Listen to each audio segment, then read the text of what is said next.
আসসালামু আলাইকুম। আশা করি আপনারা ভালো আছেন। আজকের আলোচনা হবে সামরিক নির্বাচন নিয়ে।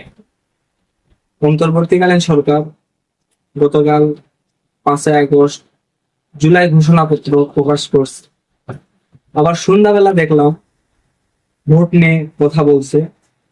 আগামী বছর 2026 সালে ফেব্রুয়ারি মাসে ভোট জাতীয় নির্বাচনের ঘোষণা দিয়েছে।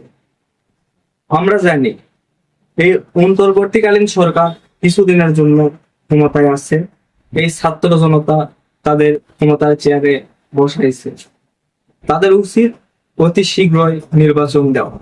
হ্যাঁ, নির্বাচন দেওয়ার আগে তাদের উচিত বাংলাদেশের মধ্যে যে কয়টি দল আছে, বড় বড় দল আছে, সবার মত প্রকাশের পর এই বিষয়ে সিদ্ধান্ত নেওয়া। তারা কি চায়, কি পদ্ধতিতে নির্বাচন চায়, আমরা সবকিছু এই বিষয়ে আজকে আলোচনা করব। কথা হলো, বিএনপি চাচ্ছে আগে যেরকম ভাবে নির্বাচন হয়েছে একই নিয়মে নির্বাচন, কিন্তু জামাত এর বিপক্ষে, এনসিপি এর বিপক্ষে। এই দুইটা দল চায় তারা পিআর পদ্ধতিতে নির্বাচন। পিআর পদ্ধতি এই পৃথিবীর মধ্যে 100%-এর মধ্যে 54% দেশে পিআর পদ্ধতি আছে। বাকি সকল দেশে যেভাবে আমরা নির্বাচন বিগত দিনে করছি একই নিয়মে নির্বাচন। পিআর পদ্ধতি যার একটাই কারণ, প্রতিটা দল থেকে কিছু সংখ্যক এমপি যেন ক্ষমতায় যায় বা দলটা যেন ক্ষমতায় যায় এবং তারা ক্ষমতার চেয়ারে যেন বসে। এখন কথা হলো যে পিআর পদ্ধতি ছাড়া নির্বাচন করবে না জামাত, এনসিপি, গণ অধিকার পরিষদ, হেফাজতে ইসলাম।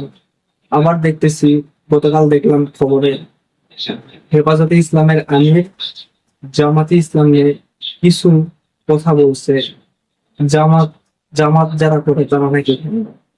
আমরা চাই না যে এইরকম দৃষ্টান্তমূলক কথা আপনাদের মুখে শুনবো, কারণ আপনারা সকালে মিলে দেশ কিভাবে কি করলে এগিয়ে যাবে সে বিষয়ে সিদ্ধান্ত নিন।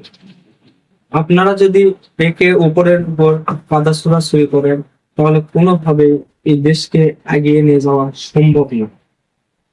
এখন আসুন নির্বাচন নিয়ে আলোচনা করি। এখন প্রতিটি দলের উচিত যে নির্বাচন বিষয়ে আলাপ আলোচনা, তাদের নিজ আসনে জনগণের সাথে মত বিনিময় করা। হ্যাঁ, কিন্তু এখানে আরেকটা কথা আছে যে এখানে দেখতেছি না যে আওয়ামী লীগ নিয়ে কোনো কথা হচ্ছে। আওয়ামী লীগ কিন্তু এই বাংলাদেশের মধ্যে সব থেকে বৃহৎ একটি দল, যারা মুক্তিযুদ্ধের সময় মুক্তিযুদ্ধের পক্ষে একটা শক্তি। কিন্তু বিগত 16 বছর সাবেক প্রধানমন্ত্রী শেখ হাসিনার যেভাবে দেশটা পরিচালনা করেছে বা যেভাবে ক্ষমতায় থাকছে, তার বিপক্ষে জনগণ যাওয়ার কারণে এই 5 আগস্ট এই একটা গণ অভ্যুত্থান তৈরি হয়েছে। তারপর শেখ হাসিনার পতন হয়েছে। এখন আওয়ামী লীগ ছাড়া কি নির্বাচন করা সম্ভব? জনগণ রায় দিবে আওয়ামী লীগ থাকবে কি থাকবে না, সেটা ভোটের মাধ্যমে ফয়সালা হবে। কোন দলকে নিষিদ্ধ করতে পারে না। দেশের জনগণের অধিকার আছে, দেশের জনগণ যাকে ইচ্ছা তাকে ভোট দিতে পারে। ভোট একটা মানুষের মৌলিক অধিকার। যদি আওয়ামী লীগকে যদি জনগণ না ভালোবাসে তাহলে ভোট দিবে না। কিন্তু এখানে একটা কথা না বললেই না, এই বাংলাদেশের মধ্যে সব থেকে বড় দল আওয়ামী লীগ আর বিএনপি। আমরা দেখতেছি নানান ধরনের বিদেশি মিডিয়া প্রকাশ করতেছে বাংলাদেশে আওয়ামী লীগের ভোটার সংখ্যা প্রায় 30%। এখন বলি, যদি এই 30% মানুষ আওয়ামী লীগকে ভোট যদি না দিতে পারে তাহলে কি গণতন্ত্র কি ফিরে আসলো? এই গণ অভ্যুত্থান হয়ে এদেশের মানুষের কোনো কি লাভ হলো? দেশের মানুষ সিদ্ধান্ত নিবে কাকে ভোট দিবে। যদি আওয়ামী লীগ একটা খারাপ দল হয় তাহলে এদেশের মানুষ আওয়ামী লীগকে কখনোই বেছে নিবে না। অন্যান্য দল যেগুলো আছে, বিএনপি, জামাত, এনসিপি, হেফাজতে ইসলাম, গণ অধিকার পরিষদ, এ ধরনের দলকে তারা সাপোর্ট করে। আর যদি তারা আওয়ামী লীগকে নিষিদ্ধ করছে, সামরিক নিষিদ্ধ, একদম নিষিদ্ধ না। যদি তারা একদম ভোট থেকেও তাদের সরিয়ে দিতে চায়, তাহলে এটা একটা দলের প্রতি জুলুম হয়। এদেশের জনগণ এটার সিদ্ধান্ত নিবে, কাকে ভোট দিবে, কি করবে। এখন দেখতেছি, এখন আপনারা যে পিআর পদ্ধতি নিয়ে পাগল হয়ে আছে, কিন্তু জামাতের তো অত বেশি সমর্থক নাই, না এনসিপিরও নাই।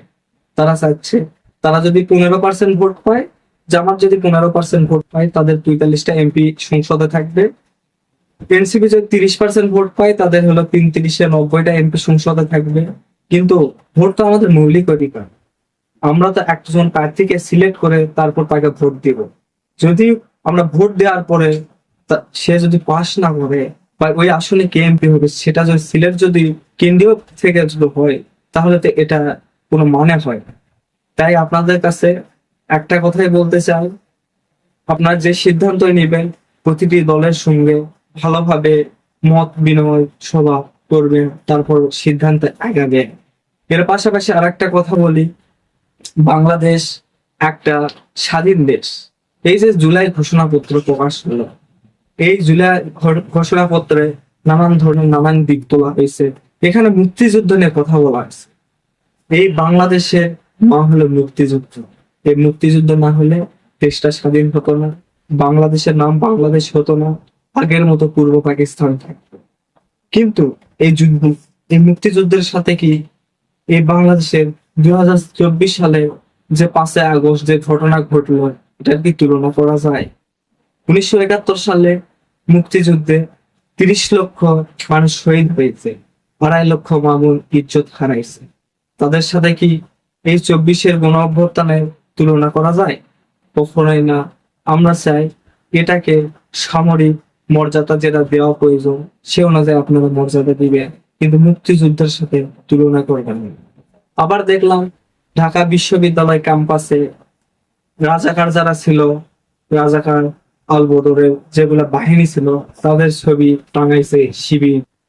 তো কথা হলো যে ছাত্র শিবির যে তাদের যে ছবিগুলো টাঙাইছে, টাঙানোর আগে কারোর সাথে পরামর্শ করছে? আবার রাতের বেলা দেখতেছি ওই ঢাকা বিশ্ববিদ্যালয় ক্যাম্পাসের ছাত্ররাই তাদের ছবি খুলে ফেলে দিচ্ছে। তো রাজাকারের এখনো বিচার ওইভাবে হয় নাই বাংলার মাটিতে, জামাতের বিচার এখনো হয় নাই। কারণ জামাত এখন পর্যন্ত এই যে 1971 সালে এই বাংলাদেশের যে বিরোধিতা করছে, তার জন্য এখন পর্যন্ত এই দেশের মানুষের কাছে ক্ষমা প্রার্থনা করে না। যদি ক্ষমা প্রার্থী হইতো, তাহলে এই বিষয়টা ভেবে দেখা যায়। তো এই বিষয়ে আর বেশি কথা বলতে চাই না। তো কথা হলো যে জুলাই ঘোষণাপত্রে তারা বলছে যারা শহীদ হয়েছে তাদের বীর শহীদের মর্যাদা দেওয়া হয়েছে, আর যারা আহত হয়েছে তাদের জন্য কিছু টাকা বাজেট দেওয়া হয়েছে। এই যে জুলাই আগস্ট মাসে যে ছাত্রগুলা শহীদ হয়েছে, আহত হয়েছে, 1 বছর লাগলো তাদের চিকিৎসা নিশ্চিত করতে।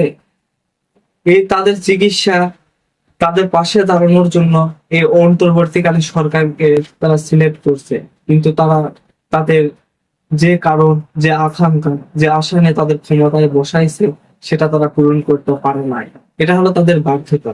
এখন উচিত অতি শীঘ্রই নির্বাচন দেওয়া, দেশের জনগণের কথা শোনা, দেশের জনগণের পাশে দাঁড়ানো, দেশের মানুষ যেটা করতে চাচ্ছে বা বলতে চাচ্ছে সে বিষয়ে পদক্ষেপ নেওয়া।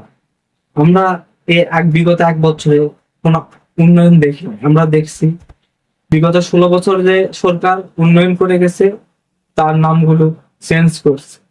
যেমন অনেক জায়গায় দেখতেছি মেট্রো রেল হোক, বা আপনার হলো টানেল হোক, বা হাইওয়ে হোক, এগুলোর নাম চেঞ্জ করা হচ্ছে। আগে ছিল বঙ্গবন্ধুর নাম, এখন একটা করে শহীদের নাম দিয়ে এগুলো করা হচ্ছে। এগুলা করতে কি টাকা ব্যয় হচ্ছে না? এই টাকাগুলো কার? এদেশের জনগণের। কি দরকার এগুলা করা?